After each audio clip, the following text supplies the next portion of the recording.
নমস্কার, max video নতুন একটা ব্লগে আপনাদের সকলকে স্বাগত জানাই। আজ 5 ফেব্রুয়ারি সোমবার, এখন বাজে সকাল 11:15। এখন থেকে আমি আমার আজকের ব্লগটা শুরু করছি। আজ সকালে আমি আর তুলতুল দুজনেই একটু দেরিতেই ঘুম থেকে উঠেছি। আজকে যেন বিছানায় ছাড়তে ইচ্ছা করছিল না। তুলতুল তো এই কিছুক্ষণ আগে ব্রেকফাস্ট সারলো, আর আমার সকালে যে সমস্ত কাজকর্ম থাকে সেগুলো কিছুটা সেরেছি আর কিছুটা বাকি আছে। কিছুদিন আগে পর্যন্ত এই জায়গাটা খালি ছিল, তো দরজা খুললে মানে ব্যালকনির দরজা খুললে বেশ আলো হাওয়া এগুলো পাওয়া যেত, একদম পুরো ফাঁকা ছিল, কি ভালো লাগতো। আর এখন আস্তে আস্তে সব বন্ধ হয়ে যাচ্ছে। আর আজকের ওয়েদারটা একটু অন্যরকম, সকাল থেকে বেশ ভালো রোদ ছিল, এই কিছুক্ষণ আগে আবার দেখলাম যে রোদটা চলে গেল, আবার কিছুক্ষণ পর হয়তো রোদ উঠবে, এরকম। গতকালকে আমি যখন সকালবেলা তুলতুলকে নিয়ে বেরিয়েছিলাম, রোদের বেশ ভালো জোর ছিল, মানে ভালো গরম লাগছিল, ঘামছিলাম যথারীতি। চলো বাবা চলো, এখন এই ঘরে বিছানাপত্র গোছাবো, তারপরে আমি স্নান পুজোটা সারবো। তখন ও ঘরে বিছানাপত্র গোছাতে গোছাতে দুধওয়ালা দাদা দুধ দিয়ে গেল, তাই ও ঘরে বিছানাপত্র গুছিয়ে দুধ জাল দিয়ে স্নান পুজো সেরে আমি 5-7 মিনিট আগেই উঠলাম। তারপরে স্নানের জামা কাপড়গুলো ব্যালকনিতে মেলে দিয়ে এখানে এখন আমি আমার জন্য ব্রেকফাস্টটা বানিয়ে নিচ্ছি। আজকে ব্রেকফাস্টে বানাচ্ছি মশলা ওটস আর একটা ডিমের পোচ। এখন বাজে 11:50। এই এত দেরিতে ব্রেকফাস্ট করার পর আর দুপুরে লাঞ্চ করতে ইচ্ছা করে না। ব্রেকফাস্টটা সেরে তারপর তুলতুলকে প্রতিদিনের মতন তেল মালিশ স্নান এগুলো সব করাতে হবে। এখন বাজে 12:30, আর তখন আমি ব্রেকফাস্ট সেরে প্রতিদিনের মতন আজকেও তুলতুলকে তেল মালিশ করিয়ে স্নান ধান করিয়ে রেডি করে দিয়েছি। হাত দেয় না ওখানে, চলে এসো চলে এসো বাবা চলে এসো। আর এখানে ওর জন্য আপেল সেদ্ধটুকু নিয়ে নিয়েছি, এবার ওকে খাইয়ে দেবো। আর আজকে তুলতুলের খেলনাগুলো আমি সব আলাদা আলাদা করলাম, মানে যে খেলনাগুলো খুবই ছোট, মানে ও মুখের মধ্যে নিয়ে খেলা করে, সেগুলো ওই প্লাস্টিকের মধ্যে ভরে রেখেছি। এটা একদম ওর হাতের বাইরে রেখে দেবো, কোথাও লুকিয়ে রেখে দেবো। আর এই বড় বড় খেলনাগুলো এই গামলাতে রেখেছি, না হলে এখন কিছুদিন ধরে দেখছি ওই ছোট ছোট খেলনাগুলো পুরো মুখের মধ্যে পুড়ে নিচ্ছে। একবার যদি গলায় মলায় আটকে যায় ব্যাস। কি বড় ভয় লাগে, এমনিতেই যা চঞ্চল। ওই প্লাস্টিকটা একদম আমি আলাদা করে মানে রেখে দেবো, ওর হাতের নাগালের বাইরে রেখে দেবো। চলো খেয়ে নাও এবার বা মামা চলো। তুলতুলকে আপেল সেদ্ধটুকু খাইয়ে এদিকে আমি দুপুরের রান্নাটা বসিয়ে দিয়েছি। দুপুরের রান্না বলতে আমাদের সকলের জন্য ভাতের মধ্যে মুসুরির ডাল সেদ্ধ দিয়ে দিয়েছি কৌটো করে, আলু সেদ্ধ, আর তুলতুল ধানির জন্য 2 ডিম সেদ্ধ। আর গতকাল রাতে তো দেখিয়েছিলাম যে ভাতটা ধরে গেছিলো, রাতে যে ভাতটা করেছিলাম সে ভাতটা ধরে গেছিলো। তো এই হলো আমার ডেকচির পরিস্থিতি। আরও সাংঘাতিক ছিল, গতকাল রাতে তাও কিছুটা আমি পরিষ্কার করেছি, করে জল দিয়ে রেখে দিয়েছিলাম। সকালবেলা দিদি এসে কিছুটা তুললো, মানে পরিষ্কার করলো, তারপর দিদিও জল দিয়ে রেখে গেছিলো, বললো যে বাদ বাকিটা বিকালে এসে তুলে দেবে। একটু ভুলের জন্য, আমার এমনিতে ভুল হয় কিন্তু এরকম হয় না, কালকে যে কিভাবে এত বড় ভুল হয়ে গেল বুঝতেই পারলাম না। আর তাও কয়েক মিনিট, বোধহয় 10 মিনিট আগেই বসিয়েছিলাম, ভাবতেও পারিনি যে অত তাড়াতাড়ি ভাতটা হয়ে যাবে।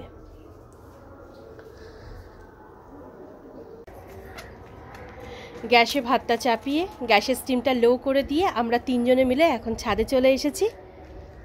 আর এখানে একটু বাদামও নিয়ে এসেছি, বাদামগুলো ছাড়িয়ে রাখবো, ওই 10-15 মিনিটের মধ্যে যে কটা ছাড়াতে পারি, বেশিক্ষণ তো আর থাকা হবে না। আর সকালেই বলছিলাম না, আজকে রোদটা একটু অন্যরকম, একবার রোদ উঠছে আবার চলে যাচ্ছে, আবার উঠছে আবার চলে যাচ্ছে।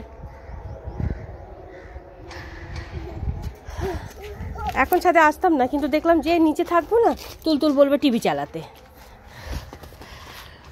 আর এখন আমি টিভি খুব কমই চালাচ্ছি, ওই সন্ধ্যের দিকটা চালাচ্ছি, আর দুপুরে হয়তো আধ ঘন্টা 15 মিনিট এরকম। মা নোংরা হয়ে যাচ্ছে জামা কাপড়, বাবা ওঠো, এরকম বসে না, যতটা টিভি কম দেখা যায়।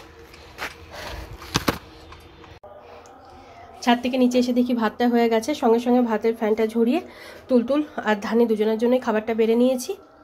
তুলতুলকে খাইয়ে ঘুম পাড়িয়ে তারপরে আমি বাদবাকি সব কাজগুলো সারবো।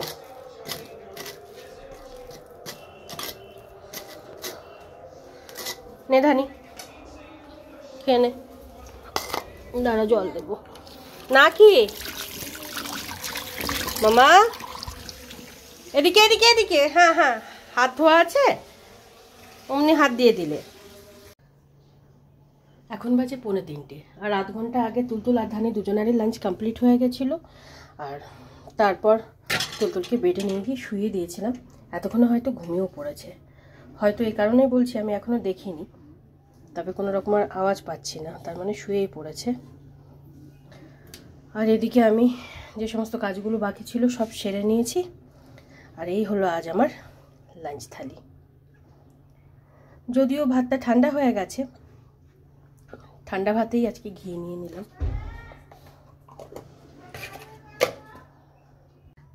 এখন বাজে 4:25, আর আজকে আমার 3:15-20 মধ্যে লাঞ্চ কমপ্লিট হয়ে গেছিলো। তারপর লাঞ্চের পর যে সমস্ত কাজগুলো থাকে সেগুলো সব সেরে এখানে আমি আমার কিছু কাজকর্ম নিয়ে বসে পড়েছি। আর আমাদের ধানি এখানে শুয়ে আছে। দিদি আজকে এখনও কাজে আসেনি, হয়তো কিছুক্ষণের মধ্যে আসবে। গুড ইভিনিং, এখন বাজে 6টা, আর দিদি আজকে ওই 5:15-20 নাগাদ কাজে এসেছিল। কাজ টাজ করে এই 5 মিনিট আগেই বাড়ি গেল। এদিকে তুলতুলও ঘুম থেকে উঠে পড়েছে। আর এখানে আমি তুলতুলের জন্য দুধ মুড়িটা রেডি করে নিচ্ছি। ওকে খাইয়ে তারপরে আমি সন্ধে দিতে যাব।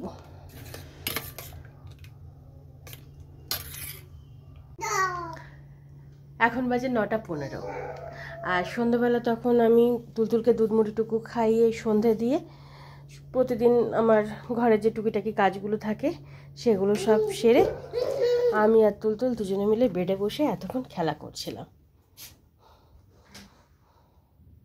তাই বিছানার এই পরিস্থিতি। সবেমাত্র তুলতুলের ছোট দিদি আসলো, এখন এই খেলা চলবে।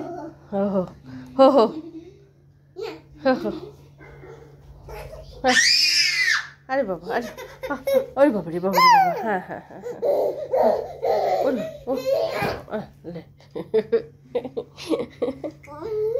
খুশির ঠিকানা নেই। আর একজন এই যে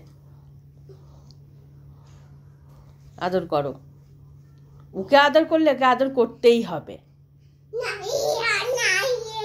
হ্যাঁ হ্যাঁ হ্যাঁ, আর এবার আমি তুলতুলা ধানির জন্য রুটি করব। ওরা ওদেরকে খেলছে, খেলুক। তুলতুল তখন ছোট দিদির সাথে খেলা করছিল, আর সেই ফাঁকে আমি রুটি বানিয়ে ধানিকে খেতে দিয়ে দিয়েছিলাম। আর এখন তুলতুলকে খাইয়ে দিচ্ছি। তুলতুলের ছোট দি ভাই, পিসিমণি, বড় মা এই কিছুক্ষণ আগে ঘরে গেল। চলো মা, চটপট খেয়ে নাও এবার।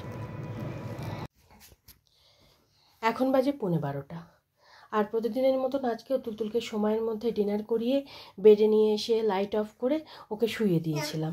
সাথে আমিও শুয়েছিলাম যাতে ও তাড়াতাড়ি ঘুমিয়ে পড়ে। 10-15 মিনিটের মধ্যে এত সুন্দরভাবে শুয়ে পড়লো যেন মনে হচ্ছিল যে ঘুমিয়েই গেছে।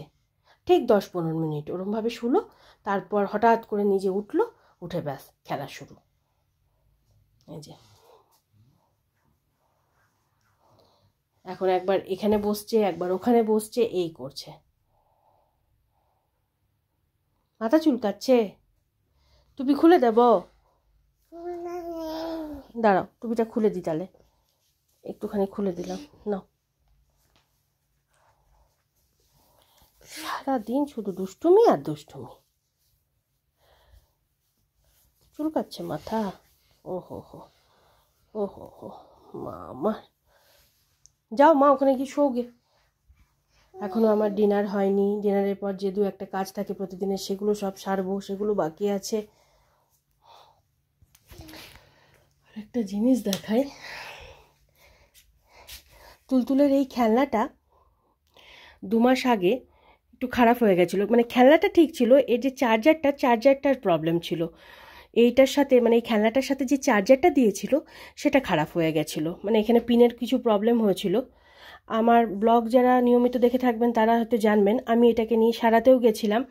তো ওই চার্জারটা চেঞ্জ করে একটা নতুন চার্জার দিয়েছিল। বাড়িতে এসে দেখলাম চার্জ হচ্ছে, সব কিছুই ঠিকঠাকই চলছিল। তো গতকালকে বেশ কিছুদিন এগুলো নিয়ে তুলতুল আর খেলেনি। তো কালকে কি তার আগের দিন তুলতুলের ছোট দিদি যখন আসলো, তো তখন এটা পেরে দিতে বলল। তো পেরে দিল, তো চার্জটা ছিল না। তা আমি ভাবলাম যে চার্জ দিয়ে এবার গতকালকে চার্জ দিতে গিয়ে দেখছি আর চার্জ নিচ্ছে না। সেই গতকাল থেকে আমি 2-3 বার এরকম করে চার্জ দিচ্ছি, বেশ লম্বা সময় ধরে, কিছুতেই চার্জ হচ্ছে না। আজকে তো আর চললই না, একদম নতুন চার্জার। তো আজকে আমি ভেবেছিলাম এই খেলনাটা নিয়ে একটু বেরোবো, মানে যে দোকান থেকে এটা ঠিক করেছি সেখানেই নিয়ে যাব, চার্জারটাও সঙ্গে করে নিয়ে যাব। কিন্তু ওই সন্ধ্যা হয়ে গেল সব কিছু সারতে সারতে, তারপর একটু ঠান্ডা পড়ে, তুলতুলকে নিয়ে এখন বেরোতেও ভয় লাগে যে আবার ঠান্ডা লেগে যাবে, এই কারণে আর বেরোনো হয় না। আর এটা যখন কেনা হয়েছিল, এটা প্রায় 1 বছর হতেই চললো, এটা যখন কেনা হয়েছিল তুলতুল অতটা বুঝতো না, কিন্তু এখন এটা ও ভীষণ মানে ভালোবেসে এনজয় করছে, মানে গান হচ্ছে, একটু কথা বলছে।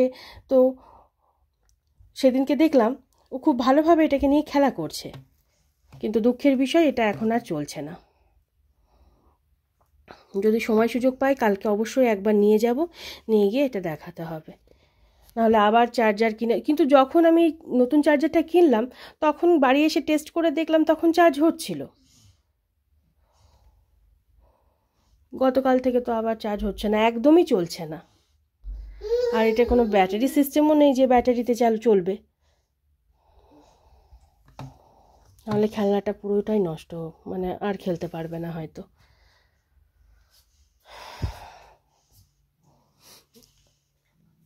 আজকে বিকালে বেরোলে হয়তো হয়ে যেত, আরও 2-একটা কাজ ছিল সেগুলো নিয়েও বেরোতে হতো, কিন্তু ভালো লাগলো না তো আর বেরোলাম না। দেখি কালকে যদি একবার সময় সুযোগ পাই তো বেরোবো। আপনি কি শোবেন? হ্যাঁ, একদম পায়ের ওপর পা তুলে শুয়ে পড়ুন। ভাবছি ডিনারটা সেরে নিই, ও তো এখন ঘুমাবে না, সেরে তারপর এসে ওকে ঘুম পাড়াবো।